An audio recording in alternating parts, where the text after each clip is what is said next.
Bem-vindos à nossa conversa de hoje. A gente vai mergulhar num tema que, nossa, está em todo lugar e parece cada vez mais complexo. Tomar decisões. Vivemos numa época com tanta, mas tanta opção que aquela pergunta do título do livro que a gente vai usar hoje, casar ou comprar uma bicicleta, vira quase uma metáfora para as encruzilhadas da vida, né? Será que ter mais escolha deixou a gente melhor para decidir ou só mais ansioso? É uma ótima pergunta para começar. Para guiar esse papo, a gente está com os trechos aqui do livro Casar ou Comprar uma Bicicleta. Aprenda a tomar decisões em momentos difíceis, do Jorge Guerra Pires. É um material bem interessante porque mistura vivências dele com teoria, tentando dar uma luz nesse processo todo. Sim, ele tenta descomplicar um pouco, né? Isso. A nossa ideia aqui é pescar as ideias principais, sabe? Entender melhor por que decidir está tão desafiador hoje em dia e quem sabe sair daqui com umas dicas para a gente fazer escolhas mais conscientes, mais alinhadas com o que a gente busca de verdade. Com certeza, é um tema muito relevante para todo mundo. Então vamos lá, vamos começar a desembrulhar isso. O ponto de partida que o autor traz é bem curioso. Essa coisa de ter tanta escolha é nova, né? Ele até lembra do Ford Modelo T, aquele carro que era um só, igual para todo mundo, totalmente diferente da personalização que a gente vê hoje em quase tudo. Exatamente. E essa explosão de opções, ela não fica só nos produtos, né? Ela vai para a vida pessoal, para a carreira. O dilema do título, casar ou comprar uma bicicleta, ele simboliza bem essa sociedade onde, tipo assim, quase tudo virou uma decisão nossa, individual. E isso traz um peso, né? Um peso enorme. Uma responsabilidade gigante que pode ser bem estressante. O autor até fala da tal armadilha da meritocracia. Aquela ideia de que, poxa, com tanta opção, o sucesso ou o fracasso é só seu. Isso pode gerar uma culpa, nossa, uma culpa danada. Parece que tudo depende só da gente. É um contraste forte com o passado, né? Onde os papéis sociais tipo gênero, classe, limitavam muito mais o que cada um podia escolher fazer da vida. O autor mesmo lembra, mulher não ia para o exército, homem quase nunca era enfermeiro. Pois é. Essa falta de escolha, por um lado, talvez evitasse certos erros, entre aspas, mas por outro, podava muito o potencial das pessoas, né? Limitava demais. Sim, o exemplo que lhe dá de Einstein e a esposa, que deram a filha para adoção, mostra um contexto onde essas decisões individuais tinham um peso, um significado bem diferente do que a gente pensa hoje. E aí, com essa liberdade toda de escolha que a gente tem agora, vem junto o quê? A ansiedade, o medo de errar.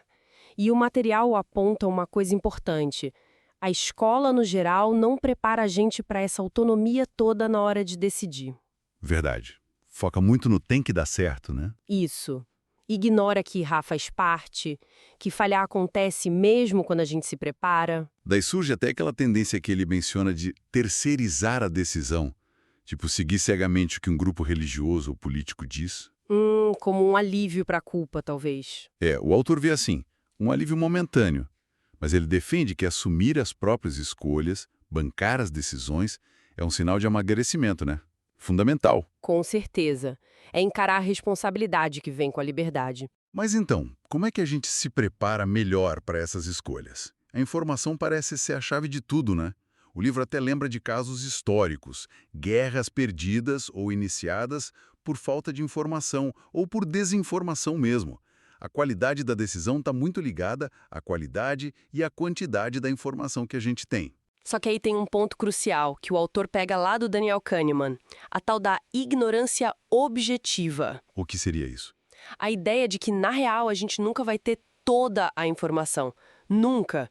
A lição é, temos que aprender a trabalhar bem com a informação que a gente consegue ter, sem ficar paralisado pelo que a gente não sabe. Faz sentido. O medo do desconhecido pode travar a gente. Pode, mas o autor, citando aquele filme A Grande Aposta, alerta para um perigo talvez até maior. Ter certeza absoluta de uma coisa que, na verdade, tá errada. Nossa, perigoso mesmo. E nesse mundo de hoje, com tanta informação e desinformação... Pois é. Aí entra o tal do FOMO, né? O Fear of Missing Out, o medo de ficar de fora. O marketing adora explorar isso para pressionar a gente a decidir rápido sem pensar direito. Temos que ficar ligados nisso. Então, como buscar informação de um jeito mais eficaz? O livro dá umas dicas práticas. Ele fala de procurar fontes diversas para ter uma visão mais completa. Sim, para equilibrar, né?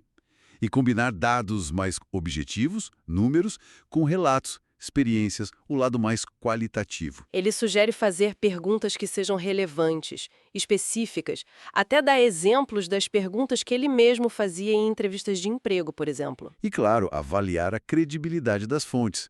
Hoje em dia, com a internet, isso é fundamental. Usar ferramentas como, sei lá, Trustpilot, Reclame Aqui, pode ajudar. E depois que a gente coleta a informação, vem a análise, né? Exato. Organizar isso de forma lógica, pensar como cada pedaço de informação impacta as opções que a gente tem na mesa, ponderar o que é mais importante, às vezes consultar especialistas ajuda.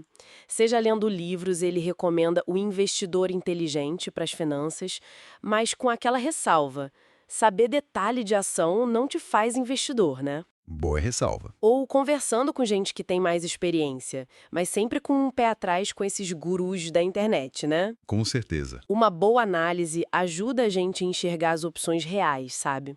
A desafiar o óbvio, eliminar o que não faz sentido, pesar os riscos e os benefícios de cada caminho. E tem um ponto extra que ele menciona: monitorar a decisão depois que ela foi tomada. Definir antes o que seria sucesso para aquela escolha e não ficar se prendendo só nas métricas dos outros. Mas a gente sabe, né? Decidir não é só uma planilha de Excel com prós e contras. A nossa cabeça, a nossa psicologia entra muito nessa história. O autor mesmo admite que já se preocupou demais, demais mesmo, com o que os outros iam pensar. Ele até conta um caso pessoal de quando resolveu usar um cabelo Black Power na faculdade, meio como um exercício para se libertar desse peso da opinião alheia. É aí que a coisa fica mais pessoal, né? Pois é. E o mais interessante é que, muitas vezes, esse medo do julgamento é meio irreal. Ou as pessoas nem ligam tanto assim, ou elas mudam de opinião rapidinho.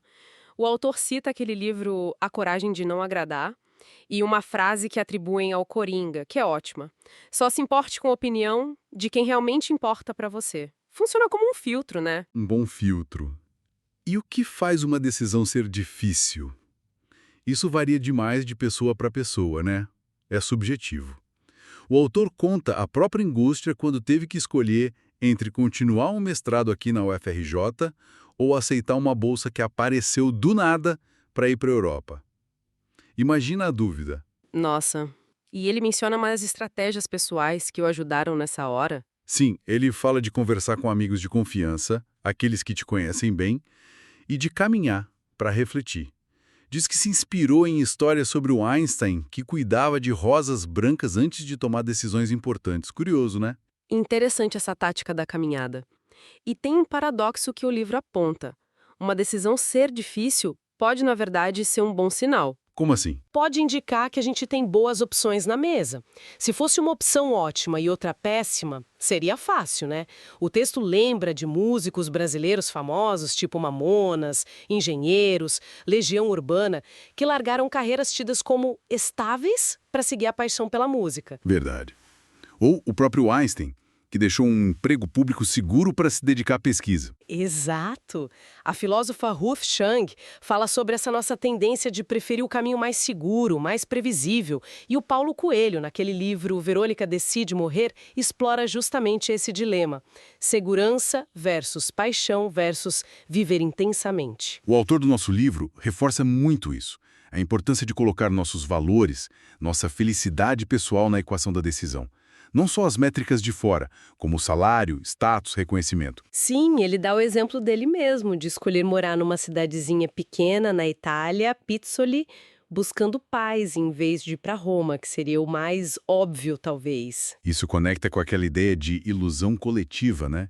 A gente buscar o que acha que os outros valorizam em vez do que a gente mesmo valoriza. Exatamente. Isso vale para tudo. Ele conta também da escolha do apartamento. A prioridade dele era o silêncio para poder trabalhar em casa. Isso pesou mais que outros fatores que talvez fossem mais importantes para outras pessoas. Falando nessas ciladas da nossa mente, o livro entra nos famosos vieses cognitivos. E um conceito central do Kahneman, que o autor destaca, é o tal do WYSIAT. A WYSIAT. What you see is all there is. Aquilo que você vê é tudo que existe.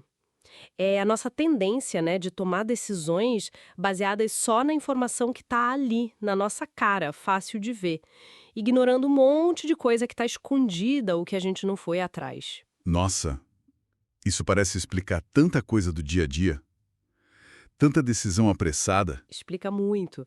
O WYSIWYG leva a gente a limitar a busca por mais informação, a cair no viés de confirmação, Que é? aquele de só procurar ou dar valor para a informação que confirma o que a gente já acredita. Entendi. Também leva a focar demais no curto prazo. Lembra do teste do marshmallow com as crianças? Lembra? A dificuldade de esperar por uma recompensa maior? Isso. E a dar um peso enorme para a primeira impressão que a gente tem de algo ou alguém. E como a gente luta contra isso? Parece tão automático. É difícil, mas o caminho passa por autoconsciência, por se ligar que isso acontece, buscar ativamente informações diferentes, visões contrárias, dar tempo para pensar, não decidir no calor do momento, reavaliar decisões antigas, ouvir outras pessoas e tentar praticar empatia, se colocar no lugar do outro. E quais são alguns desses vieses mais comuns que o livro menciona? A gente falou do viés de confirmação, Sim, esse é um clássico. Tem também o viés de disponibilidade. disponibilidade, É quando a gente superestima a chance de algo acontecer só porque a gente lembra fácil de exemplos daquilo. O autor cita o exemplo do medo de ataques violentos versus o risco real estatístico de ter uma arma em casa. A gente lembra mais das notícias de ataque. faz sentido. Tem também o viés de ancoragem, né? Esse mesmo, ficar preso demais na primeira informação que aparece. Tipo o preço inicial numa negociação, que acaba ancorando todo o resto da conversa. Ou quando a gente vai pedir um desconto. Exato. E tem o viés de omissão ou aversão à perda. A gente tem mais medo de perder algo do que vontade de ganhar algo de valor igual. O exemplo clássico é como apresentam a informação de uma cirurgia. Falar 90% de chance de sucesso soa muito melhor que 10% de chance de falha, mesmo sendo a mesma coisa. A gente foge do risco da perda. Nossa, é verdade. E a confiança excessiva, aquela de achar que a gente sabe mais do que realmente sabe, que prevê o futuro, Essa pega muita gente. Superestimar nossa própria capacidade. e o viés de grupo, seguir a boiada. Sim, a tendência de concordar com o grupo, mesmo que a gente ache estranho.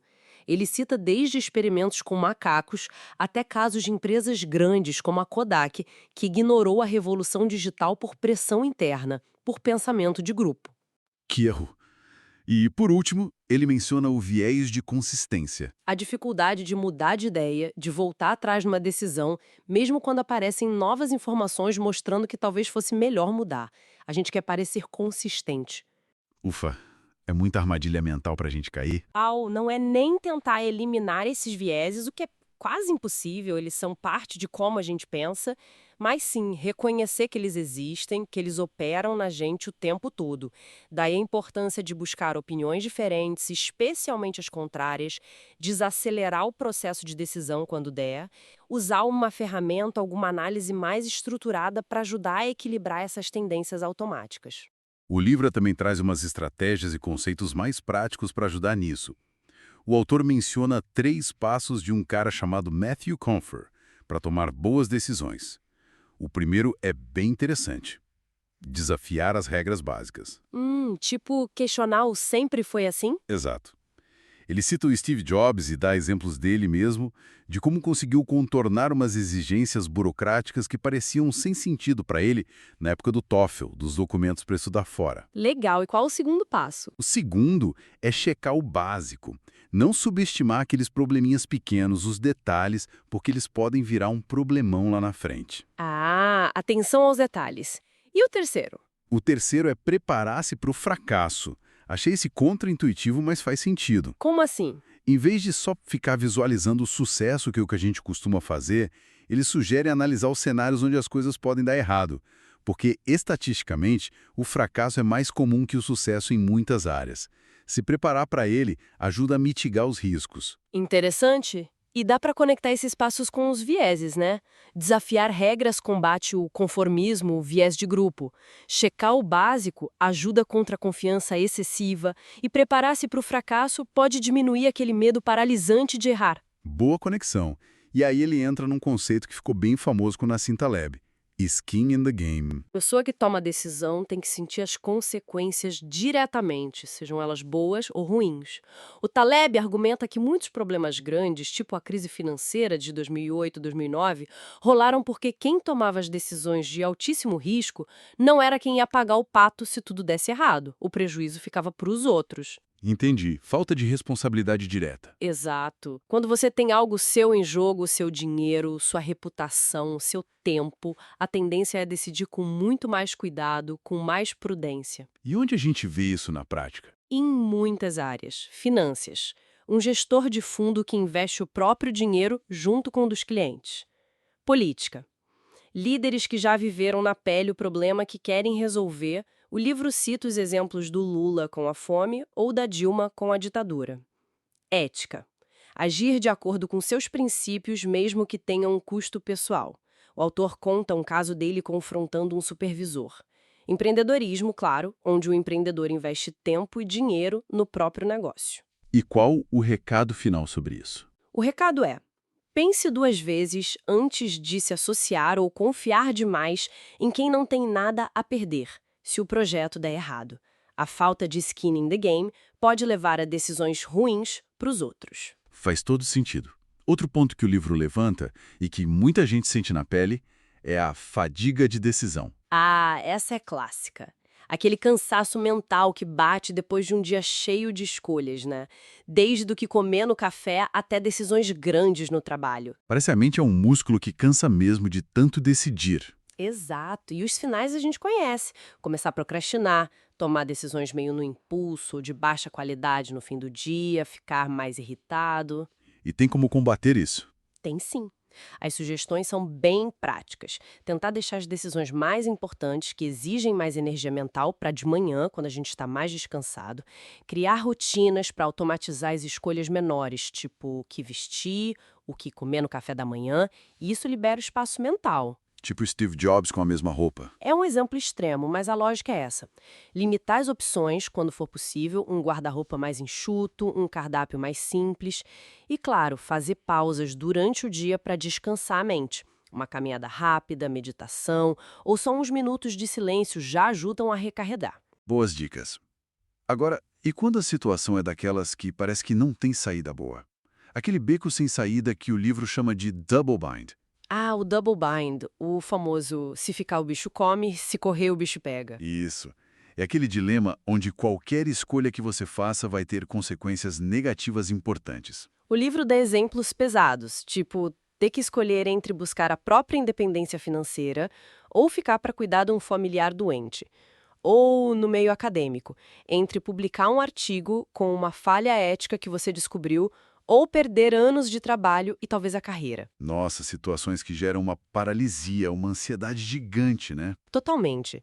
E aí levanta a questão: como é que se lida com um negócio desses? Não tem fórmula mágica, né? Imagino que não. Mas o primeiro passo parece ser reconhecer que você está num double bind. Entender a natureza do dilema. Buscar apoio é fundamental. Conversar com amigos, família, um terapeuta. Alguém de fora pode ajudar a ver as coisas com mais clareza. Tentar avaliar as consequências de cada lado de forma mais realista, sem cair no desespero, também deve ajudar. Sim, e definir o que é a prioridade para você naquele momento específico. Às vezes não tem escolha certa, tem a escolha possível, dadas as circunstâncias e os seus valores. E a mensagem final do livro sobre isso parece ser? Parece ser. Já que não tem saída perfeita, escolha um caminho, o que parecer menos pior ou mais alinhado com seus valores. E se prepare para lidar com as consequências, um passo de cada vez, sem se culpar eternamente pela escolha imperfeita. Difícil, mas necessário. E o texto ainda menciona como os estereótipos sociais criam muitos desses double binds, né? Mulheres que são assertivas são vistas como agressivas, mas se não são, são passivas. Homens negros assertivos podem ser vistos como ameaçadores. E faz uma crítica àquele sistema de recompensas e punições sociais, citando um autor chamado Alfie Cohen. É complexo mesmo. O livro também dá uma passada pela força dos hábitos, naquela linha do Charles Duhigg, sabe? Do ciclo deixa a rotina recompensa. Ah, sim. Os hábitos como decisões automáticas, né? Que podem ser bons ou ruins pra gente. Exato. A ideia é usar esse mecanismo ao nosso favor. Primeiro, identificar os hábitos que estão atrapalhando a gente. Entender qual é a deixa, o gatilho, e qual é a recompensa que a gente busca com aquele hábito. E aí tentar substituir a rotina ruim por uma melhor que entregue uma recompensa parecida ou mais saudável. E, claro, criar conscientemente hábitos positivos que ajudem nas nossas metas. Ele dá um exemplo interessante. Criar o hábito de ajudar os outros para, com o tempo e a prática, ficar melhor em discernir quem realmente precisa de ajuda e como ajudar de forma eficaz. É usar o hábito para refinar a própria capacidade de decisão em certas áreas. Legal isso. E para fechar essa parte de influências, o material toca brevemente em duas bem poderosas: religião e cultura. A religião molda muitos valores, a ética de muita gente, né? Isso influencia diretamente decisões sobre saúde, carreira, até política. O autor cita exemplos de candidatos e a postura da Marina Silva, por exemplo. Mas também pode gerar conflitos, intolerância quando levado ao extremo. Sem dúvida. E os costumes culturais, aquelas normas não escritas da sociedade sobre casamento, comida, trabalho, isso cria uma pressão social forte, né? Que às vezes bate de frente com o que a gente realmente quer. Sim. Ele conta uma observação pessoal sobre como percebeu morando fora que brasileiros tendem a ser mais desconfiados no início e a negociar de forma mais suave.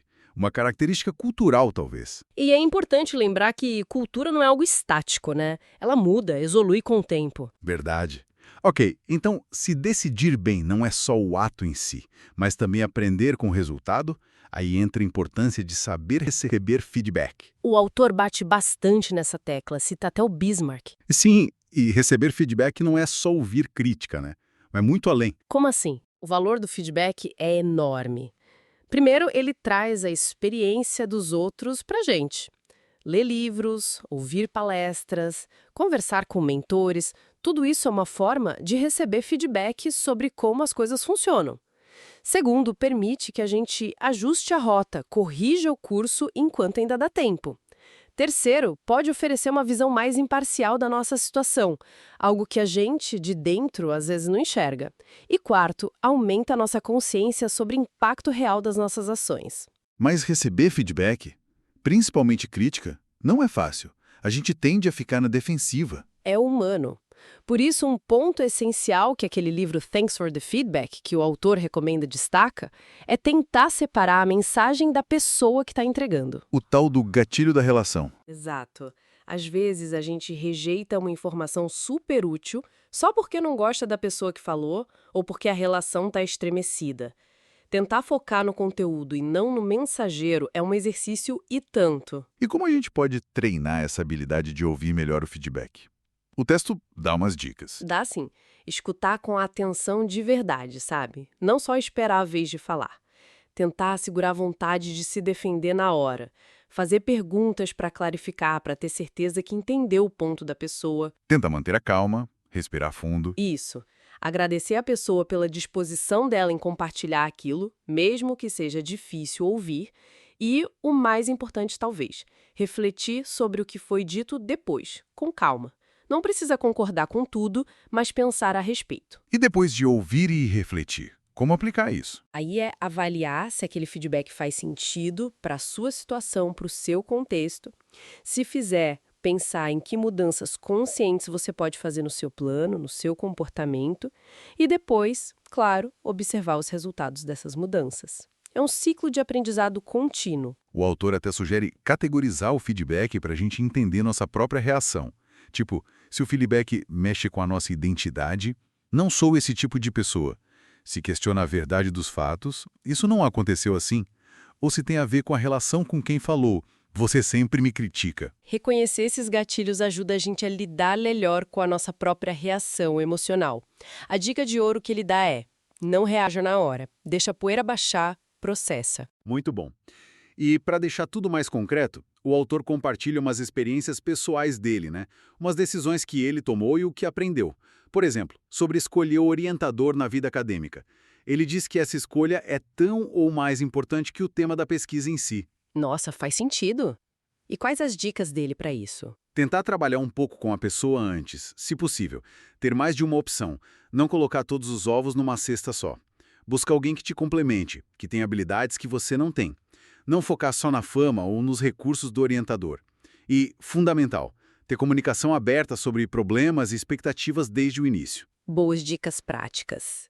Que mais ele conta? Ele fala sobre a escolha de onde morar, que para ele, trabalhando muito em casa, era uma decisão crítica para o bem-estar. E a lição principal foi? Ter clareza total nas prioridades, no caso dele, silêncio era fundamental, e nas necessidades reais. Precisava de uma cozinha boa, mas não recebia muitas visitas, por exemplo. E não ter medo ou vergonha de mudar se a escolha inicial não estiver funcionando, não estiver trazendo qualidade de vida. Reconhecer o erro e corrigir. É a tal flexibilidade, né?